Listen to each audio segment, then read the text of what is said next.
మీ కళ్లద్దాలకు శాశ్వత పరిష్కారం కేవలం 9,999 రూపాయల నుండే LASIK surgery American laser eye హాస్పిటల్లో.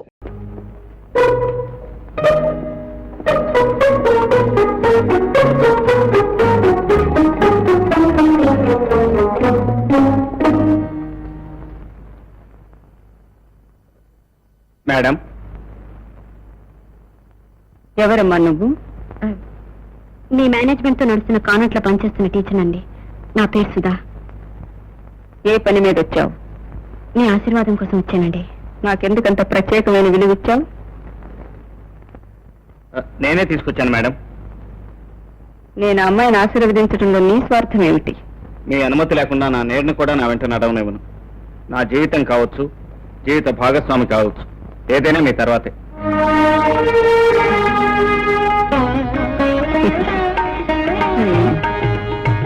సుధా, నీ తల్లిదండ్రులు ఎవరమ్మా? స్వయం శక్తి మీద ఆధారపడి బ్రతుకుతున్న దానికి ఆ వివరాలతో సంబంధం ఉందండి. మరి కృష్ణమూర్తి ఎవరో ఏమిటో తెలుసుకున్నావా? ఆయన మనసు ఎంత గొప్పదో తెలుసుకున్నాను. గడిచి పిల్లవే. మా కృష్ణమూర్తికి రుక్మిణిని వెతకాలనుకున్నాను, తానే సత్యభామను వెతుక్కుని తీసుకొచ్చాడు. మీకు ఇష్టం లేకపోతే చెప్పండి మేడం, వెంటనే పంపించేయటమే. ఆ అగ్రిమెంట్ మీదే తీసుకొచ్చాను. ఏమిటయ్యా చిన్నపిల్లాళ్ళ, ఇంత దూరం నీతో నడిచొచ్చాక 7 అడుగులు వేయొద్దంటే ఎలా చెప్పు? ఆమెను అర్థం చేసుకోవటానికి ప్రయత్నించు, నువ్వు ఆమెకు అర్థం అవ్వు. అక్కర్లేదండి, నేనే ఆయనకి అర్థంగినవుతాను. కృష్ణమూర్తి, నాకు చాలా సంతోషంగా ఉందయ్యా. నీ చెల్లెలకు పెళ్లి కుదిరింది, నీ తమ్ముడికి ఉద్యోగం వచ్చింది, నిన్ను అర్థం చేసుకునే భాగస్వామి నీకు దొరికింది. ఇంతకంటే ఇంకేం కావాలి?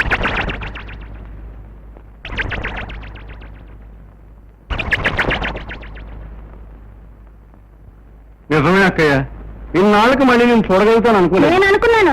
సరే నువ్వు తినమ్మా. నేను మాత్రం అనుకున్నానా నిన్ను చూస్తానని? చాలా రోజులైంది. అంతేలే, ఎప్పుడు ఎవరు ఎక్కడ ఎందుకు కలుస్తారో, ఎలా కలుస్తారో, ఏం చేస్తారో.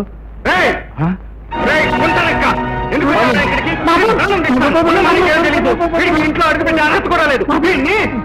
ఏమిటది? ప్రాణమాలను కూడా లేకుండా వీడు ఉన్న చోట శని తాండవిస్తుందని, వీడు వచ్చాకే మన కుటుంబం కూలిపోయిందని నాన్న మాటలు నేను ఇంకా మర్చిపోలేదమ్మా. వీడికి ఇంట్లో ఉండే అర్హత లేదు. బాబు ఆగు, నా మాట విను. మహావృక్షాన్ని కూల్చివేసే వేరు పురుగు లాంటి వాడమ్మా వీడు. వీడు మన కుటుంబానికి చేసిన ద్రోహం ఒక్కసారి జ్ఞాపకం తెచ్చుకో. ఇంటికొచ్చిన శత్రువు కూడా అడిగినప్పుడు అన్నం పెట్టే వంశం రామంది. అసలు వాడు ఎందుకు వచ్చాడో తెలుసుకోకుండా ఏమిట్రా ఈ ఆవేశం? అమ్మా, దెబ్బతిన్న మన కుటుంబం ఇప్పుడే ఊపిరి పోసుకుంటోంది. మళ్ళీ అపస్మృతి పలికితే నేను తట్టుకోలేను. తమ్ముడి మీద ప్రేమతో ఇంట్లోనే పెట్టుకుంటావో, విరోధుగా బయటికి ఎడుతావో ఆలోచించుకో.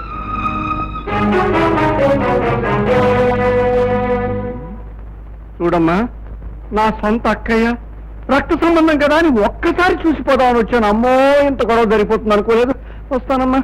ఎక్కడికి వెళ్తా తమ్ముడు? అది కాదమ్మా, ఒక్క అరగంట ఉంటేనే ఇంత రభస జరిగిపోయింది.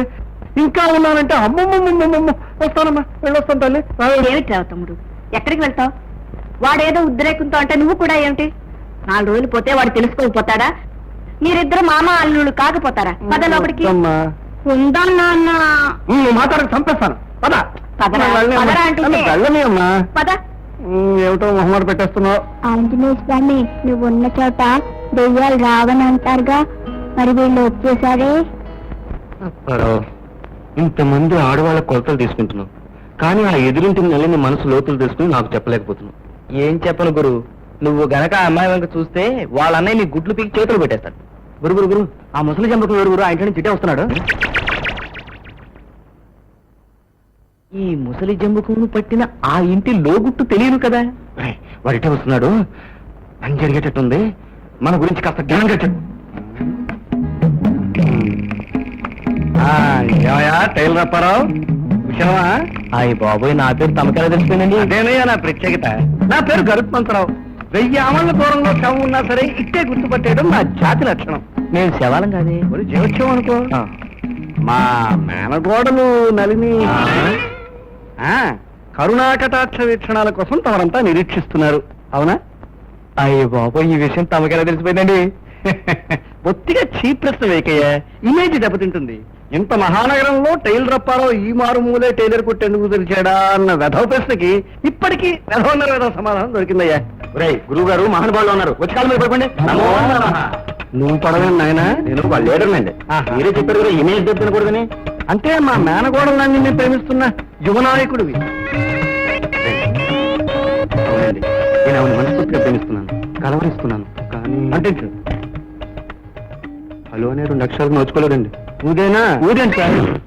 నోచుకునే అవకాశం నేను కల్పిస్తానయ్యా. నాకేమిస్తావు? 1000 రూపీస్ అడ్వాన్స్ ఇచ్చేయి, మిగతా సొమ్ము పని అయ్యాక. న్యాయమే. చూడు, రేపు పొద్దున్న 9:30 ముష్టివాళ్ళు వచ్చి తలుపు కొట్టు. మా నల్లి మంచినీళ్ళతో వచ్చి తలుపు తీస్తుంది. అయ్యి బాబు, కృష్ణమూర్తి గారు. కృష్ణమూర్తి ఊళ్ళోనే ఉండడయ్యా. పాలిట మహానుభావుల్లో ఉన్నారండి. మీ పాలిట ఆపద్బాంధం ఉన్నాయా?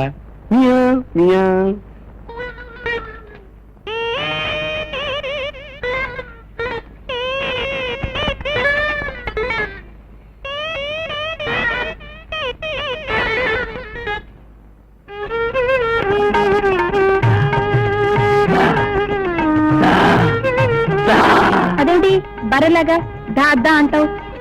చక్క ప్రియా అని పిలవరాదు? పిలుస్తాను, ప్రియా అని పిలుస్తాను, లైలా అని పిలుస్తాను, అనార్కలి అని పిలుస్తాను. బండి కొంచెం లైన్లో పడినా. అయితే కొలతలు తీసుకోనా? ఈ టేపు సాక్షిగా నువ్వు లేని కత్తెర నాకొద్దు, నువ్వు లేని మిషన్ నాకొద్దు, నువ్వు లేని టైలరింగే నాకొద్దు. దా, దా, దా. వద్దండి కత్తి వద్దండి.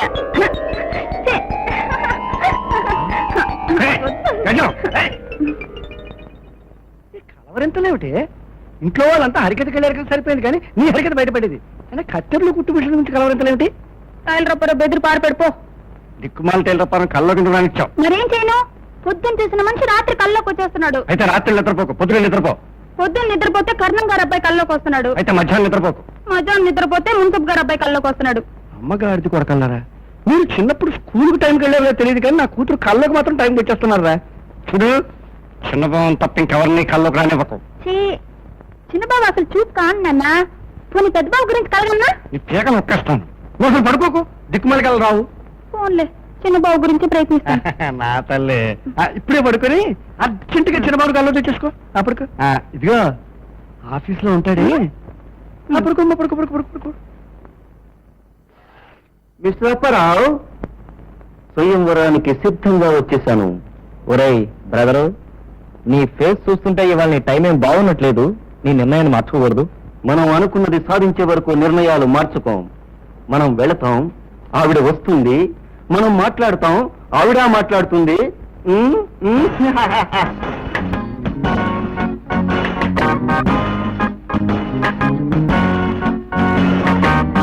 చూడండి రా, ఊసేస్తాను. ఏంటి అలా పడిపోయారు? దీనికి పందల్లారా.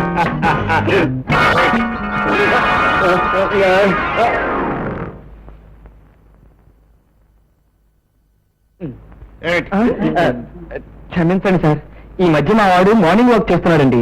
ఇప్పటిదాకా లెఫ్ట్ అండ్ రైట్ తిరిగాడు, ఇప్పుడే అబౌట్ టర్న్ అయ్యాడు. మీరు కనపడ్డారు, వాడు పడిపోయాడు. మీరు పర్మిషన్ ఇస్తే బాడీని మోసుకుపోతాం.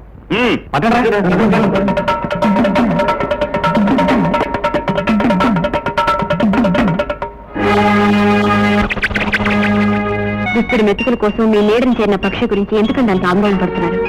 సుధా, సమస్యలతో పోరాడి పోరాడి కష్టపడి స్వర్గం లాంటి ఇంటిని నిర్మించుకున్నాను. నాకున్న ఆస్తి, ఆ ఇంటిలో శాంతి, మా అందరి మధ్య ఉన్న అన్యోన్యత, ఆప్యాయత అయిపోతే నేను భరించలేను, బ్రతకలేను. పాలకుండ లాంటి మా కుటుంబంలో మళ్ళీ వాడు ఏ క్షణంలో ఉప్పురాయి వేస్తాడోనని నా భయం. భయమైన మాట మీ నోట వినడం నాకు ఆశ్చర్యంగా ఉంది.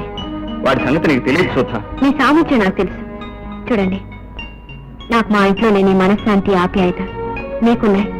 అందుకు నేను చాలా సంతోషిస్తున్నాను. అవి పోయే పరిస్థితి వస్తే మీరే కాదు, నేను కూడా భరించలేను. మీకు తోడుగా నేనున్నాను. సుధా, ఏమిటండి ఆలోచన? తొందరగా చేయండి. ఏంటి మీరు చెప్పింది చేస్తారా? అలా అయితే నాకు అక్కర్లేదండి. నిలబడండి బాబు, కుర్చీ కావాలి. నేను విన్నాను, అంతే. ఏమిటయా పని చేసుకుంటున్నావా? ఆహా, నువ్వయ్యా మనిషి అంటేను, ఇదయ్యా ఆఫీస్ అంటేను, ఇవయ్యా అకౌంట్లు అంటేను. చూడలుడు, ఈ ప్రపంచం అంతా కంచుగాగడబట్టి వెతికినా నీలాంటి మంచి మనిషి కనిపిస్తాయా? ఎప్పటికైనా నా కూతురికి నీలాంటి వజ్రాల నుంచి పెళ్లి చేయాలని నా లక్ష్యం. ఏమిటి నాకా? బాబు నేను లక్షలు సంపాదించానయ్యా. ఏదో రేస్ కోర్సులో ఆ గుర్రం బతకించి ఒక కాలు వెనకేసి నష్టపోయాను, కానీ ఎప్పటికైనా లక్షలు సంపాదిస్తాను, రేస్ కోర్సుని కొనేస్తాను. నా కూతురు నువ్వు కంటే నాకు కావాల్సిన వాళ్ళు ఎవరున్నారయ్యా? నువ్వు అను. నువ్వు అన్నావా? ఊరుకోవయ్యా, అసలు మర్యాద తెలియదావయ్యా. అసలు అన్నయ్య పెళ్లికి అసలు నా పెళ్లి ఏంటయ్యా? అసలు ఆ పెళ్లి అవద్దు. ఇది నా ఆఫీస్ అనుకున్నావా, ఇల్లు అనుకున్నావా? మర్యాదకి ఎక్కడి నుంచి వెళ్తావా వెళ్ళవా? అబ్బాయి కాఫీ అక్కర్లేదయ్యా, అబ్బాయి కాఫీ వద్దు. మీరు చెప్పేది తాల్బాబు గారు మీరు చెప్పేది విన్ను. Come on, I said wait. అక్కయ్య ఆ, అక్కయ్య, ఏమిట్రా? మనుషులు దేవతలు చూడలేరంటారు, కానీ నేను అబద్ధం అంటాను. ఏ నేను చూస్తున్నాను కనుక. ఎక్కడా? రోజు దేవతలంటే నేను చూస్తున్నాను కదా అక్కయ్య. పోరా. అది కదా అక్కయ్య, నన్ను జాలిసలు ఇంట్లో ఉండవిచ్చావా? ఇంత అన్నం ముద్ద పెడుతున్నావా? అలాగే ఈ పిల్లకి పెళ్లి కూడా చేయించేసావంటే నీ పేరు చెప్పుకొని కాశీ పోయి బతుకుతాను. అలాగే ఏదైనా మంచి సంబంధం చూసి చేద్దాం. ఆ? మంచి సంబంధం, సరేనా? మంచి సంబంధం. ఆహా, ఆహా. నన్ను ఇప్పుడు రుబ్బురంతో బుర్ర బదలగొట్టే చచ్చిపోతాను. తమ్ముడు, ఇంత మాటల్లో నేను బతకనంటే రుబ్బురంతో బుర్ర బదలగొట్టే చచ్చిపోతాను. తమ్ముడు, అంతే, చచ్చిపోతాను. ఏంటది? ఆ. ఏ, నా పిండి పాడైపోతుందిరా. ఏమండి కృష్ణమూర్తి గారు, అక్కడ మాయా జూదం మొదలైంది. తమరు ఏమి పట్టినట్టు పవళించేవేంటి? వచ్చింది నారదురా. నారదుడు బయట ఉన్నాడు, ఇప్పుడు వచ్చింది లక్ష్మీదేవి. వెళ్ళే అయితే అభయం ఇస్తున్నాం. సమయం వచ్చినప్పుడు సంభవామి యుగే యుగే. అంటే నీ ఉద్దేశం గజలక్ష్మిని పెద్దోడికి ఇచ్చి చేద్దామనా? తప్పక్కయ్యా, పెద్దోడికి పంతులమ్మకి ఓ నిర్ణయం కొంచెం చిన్న పెట్టమ్మా. ఇప్పుడు మురారికి నా కూతురు నుంచి పెళ్లి చేస్తే వాళ్ళిద్దరు నీ పాదాల దగ్గర పడి ఉంటారు, నేను కాశీలో పడి ఉంటాను. ఆలోచించు. ఏమిటో పిచ్చిముండ చిన్నబావ చిన్నబావ చిన్నబావ అంటూ కాకిలా అరుస్తూ ఉంటుంది రోజును. అలాగే ఆ, పెద్దోడికి కూడా ఓ మాట చెప్పి అలాగే చేద్దాం. చూడక్కయ్యా, ఈ ఇంటికి పెద్దానివి యజమానురాలివి నువ్వు. నీకు ఇష్టం లేకపోతే చెప్పే, దాన్ని నేను గోతులో తోసి నేను నూతులో దూకి చచ్చిపోతాను, లేకపోతే ఈ గిన్నెతో బుర్ర బదలు కొట్టాయి. అబ్బాబా ఏమిట్రా మాటలు? మీరంతా అవునంటే నేను కాదంటానా? ఎందుకైనా మంచిది, బాబుకు కూడా ఒక మాట చెప్పి చేద్దాం. ఏమిటమ్మా నాతో చెప్పేది? మావయ్య ఏమన్నా పరాయివాడా? నీ మాట మేము ఎప్పుడన్నా కాదన్నావా? ఇదేమన్నా కానిపోయినా శుభకార్యం. మావయ్య ఒకసారి ఇలా వస్తావా? నీ కూతుర్ని పెళ్లి చేసుకునే అదృష్టం నాకు లేకపోయినా నా తమ్ముడి అదృష్టం చూసి నాకు చాలా ఆనందంగా ఉందనుకో. అల్లుడు, ఇదేమి కల కాదు కదా? ఆ? చూసా, కల కాదు, నిజం. మావయ్య ఒక్కసారి నిన్ను కౌగిలించుకోవాలనుంది. కౌగిలించుకోనా? అల్లుడు, నా ఇమేజ్ పెంచేసే అల్లుడు. ఉదయం 7:30 శనిగ్రహాలు 2 ఇల్లు వదిలిపెట్టి వెళ్ళిపోతాయి. ఒకే దెబ్బకు 2 పిట్టలు. అబ్బా, మొత్తానికి సార్థక నామధేయాలు అనిపించుకున్నారు. అంటే కలియుగ కంసుని అదరకొట్టిన శ్రీకృష్ణ పరమాత్మ నమో నమః. అంతేకాదు, ఈ అందాల రాత కోసం వెలిసిన రసిక రాజశేఖర రాధాకృష్ణ కూడా. ఉమ్, హ్మ్.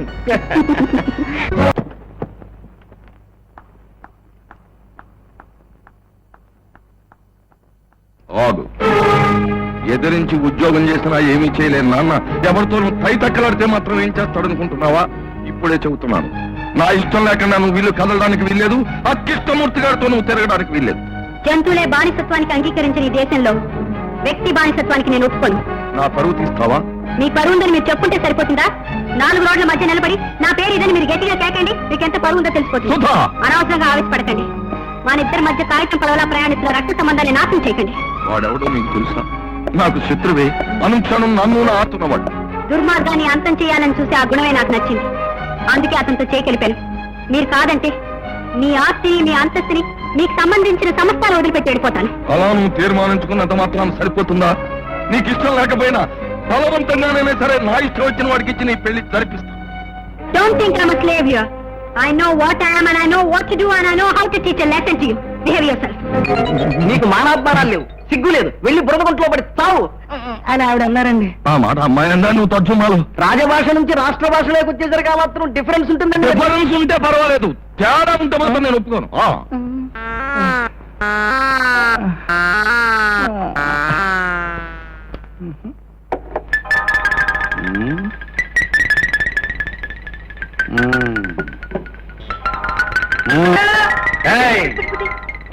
పగిలిపోయి సీసాలేంటి, ఈగలేంటి, దోవలేంటి? దోమలు కదండి, మంచం దులిపినండి, నల్లులండి. సీసాలు పగిలిపోతాయి. మీకేం కావాలి సార్? ఉండు, మా స్పెషల్ ఆఫీసర్ వస్తున్నాడు. స్పెషల్ ఆఫీసర్ ఉండాలా అండి? స్పెషల్ ఆఫీసర్ దేనికి ఉంటాడు? మున్సిపాలిటీకి ఉంటాడు. నీకు అసలు లైసెన్స్ ఉందా? షాపుకి లైసెన్స్ ఉండరా సార్? ఉండాలా? ఉండాలి. ఇదిగో మా ఆఫీసర్ వస్తున్నాడు, నీ కొట్టు ముగించేస్తాను. అది ఇప్పుడు అతను ఇక్కడికి వస్తాడా సార్? లేకపోతే నేను ఎందుకు వస్తానయ్యా? మీరెవరు సార్? నేనా? మున్సిపాలిటీనయ్యా, మున్సిపాలిటీని. ఇదిగా నాకు లింకా ఇచ్చే ప్రయత్నం చేస్తున్నట్టున్నావు. నేను చస్తే తాగను. ఆ? ఆ. పర్వాలేదు సార్. చి, చి, చి, చి. అరే చాట్ ఏమిటో మొహమాట పెట్టేస్తున్నావు. రూల్స్ ప్రకారం తీసుకోకూడదు, అయినా నువ్వు ఇస్తున్నావు కానీ తీసుకుంటున్నాను. పర్వాలేదు తాగండి సార్.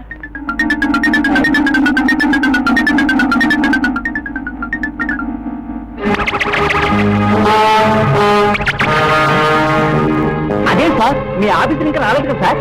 రాకపోవడం ఏంటయ్యా, ఆవిడే మా ఆఫీసరు. దారితో వెళ్ళిపోతున్నట్టుంది, వెళ్ళి తీసుకొస్తాను. దానిలోనే సర్దుబాటు చేసేయండి సార్. సర్దుబాటు చేసేస్తాను. నువ్వేం కొట్టు పెట్టాను, నీ లైసెన్స్ అక్కర్లేదు. హాయిగా వ్యాపారం చేసుకో. ఆయ్.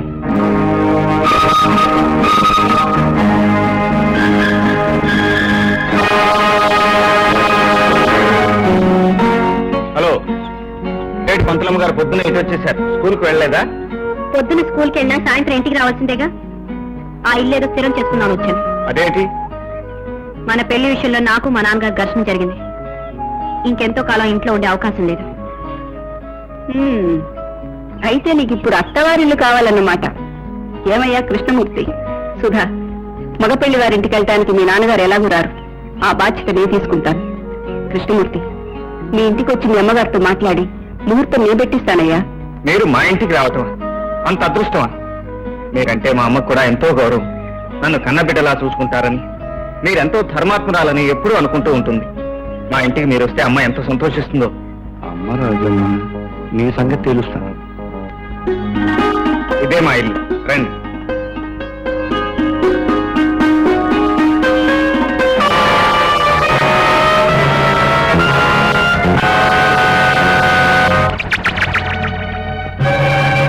ఆగిపోయావే?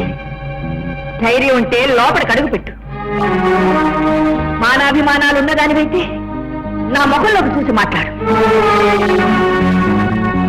అమ్మా, ఏమిటి నువ్వు మాట్లాడేది? ఎవరిని చూసి ఎవరనుకుంటున్నావో, ఎవరిని గురించి మాట్లాడుతున్నావో నీకు అసలు తెలుసా?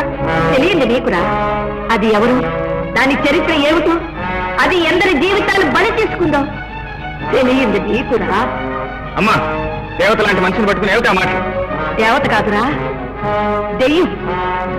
కావాలంటే ఎదురుగానే ఉందిగా, నోరెత్తి చెప్పదు. రజనీదేవి గారు, ఎంతసేపు అలా మౌనంగా నుంచుంటారు? నా కుటుంబానికి మీకు సంబంధం ఏంటి? వాళ్ళు అలా మాట్లాడటానికి అర్థం ఏంటి? చెప్పండి ప్లీజ్. ఏమని చెప్తుందిరా? అది పతితనని చెప్తుందా, హంతకురాలని చెప్తుందా? ఏమని చెప్తుంది? ఆ దుర్మార్గురాలికి నా ముందు నిలబడి నోరు తెరిచే అర్హత ఉందా అని. హ! ఇంతసేపు నా ముందు నిలబడటమే అది చేసిన ధైర్యం. దగ్గరే రజనీదేవి గారు, మీలాంటి వాళ్ళ దగ్గర నాలాంటి వాడు పనిచేయటం మహాపాపం. అందుకే మీరు ఇచ్చిన ఉద్యోగానికి రాజీనామా ఇస్తున్నాను. అమ్మా, ఇంటికి వచ్చిన అతిథుల్ని నోటికి వచ్చినట్టు మాట్లాడటం సంస్కారం కాదు. అతిథి దాన్ని చెప్పమన్నా? మీ ఇంటికి అతిథిగా వచ్చాను, నన్ను లోపలికి ఆహ్వానం. ఎవరూ మాట్లాడకండి. నిన్న అబద్ధమని మీ నోటితో మీరే చెప్పాలి.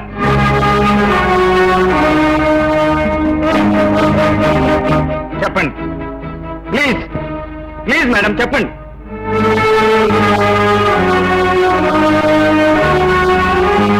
పతితనని చెబుతుందా, హంతకురాలని చెప్తుందా?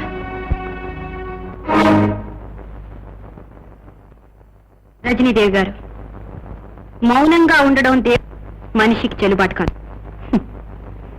ఈ ఆవేదన వెనుకున్న ఆకారాన్ని గుర్తించేమని సంజాయిషి చెప్పుకోను. వాళ్ళ నిందల్ని నిజమని నమ్మే అంత మూర్ఖురాల్ని కాదు, కానీ పోయినా మిమ్మల్ని దేవతలా చూసుకునే ఆ కృష్ణమూర్తికైనా చెప్పి అతన్ని ఓదార్చాల్సిన బాధ్యత. ఈ రోజు మొదటిసారిగా మా వాళ్ళని చూశాను. వెనుకటి ద్వేషం వాళ్ళలో ఇంకా కనిపించింది. ఇన్నాళ్ళుగా నా దగ్గర పనిచేసినలో లేనని తెలిసి అతనికి ఏమని సమాధానం చెప్పాలని నా గుండె బరువెక్కింది. రజనీదేవి గారు, మీరు చెప్పే నిజాన్నో కల్పించే అసత్యాన్నో దేన్నైనా సరే వినటానికి సిద్ధపడే వచ్చాను. ఏమండి, ఆవిడ మీ మేనత్త? కొత్తగా తెలిసిన బంధుత్వం కోసం అడగటానికి రాలేదు. పాత మమకారాన్ని తెంచుకోలేకొచ్చాను. రజనీదేవి గారు, మా అమ్మ ఆవేశానికి మీ మౌనానికి మధ్య ఉన్న సంబంధం ఏమిటి? తెలియాలా? అవును. తెలుసుకుని ఏం చేస్తావు? అపనిందైతే దాన్ని సృష్టించిన వాడిని తగలబెడతాను. నిజమని రుజువైతే నాకు నేనే ధరించుకుపోతాను. కొద్ది బాబు, అంత బాట అనుకు. నీకు చెప్తాను. ఒకనాడు అయిన వాళ్ళకి చెప్తే అపహాస్యం చేసిన కథను స్థానానికి చెబితే అబద్ధమని కొట్టివేసిన కథను నీకు మళ్ళీ చెప్తాను. నిజమని నమ్మగలిగితే విని తీర్పు చెప్పు. నీ నాన్న నేను అన్నా చెల్లెళ్ళు. అన్నయ్యకు వదిలికి ఇష్టం లేకపోయినా నేను లాయర్ చంద్రశేఖరం గారిని కులాంతర వివాహం చేసుకున్నాను. మా వివాహాన్ని సమర్థించలేని అన్నయ్యతో తెగతింపులు చేసుకుని నేను ఇల్లు విడిచి వెళ్లిపోయాను. ఆ బాధ తట్టుకోలేక నీ నాన్న మనసు వెక్కాడు. నీ మామయ్య అదే సమయంలో ఇంట్లో చేరి మీ నాన్న వ్యాపారంలో భాగస్థుడైన భూషయ్యతో చెయ్యి గలిపి ఆస్తి కాజేశాడు. కేసు కోర్టుకొచ్చింది.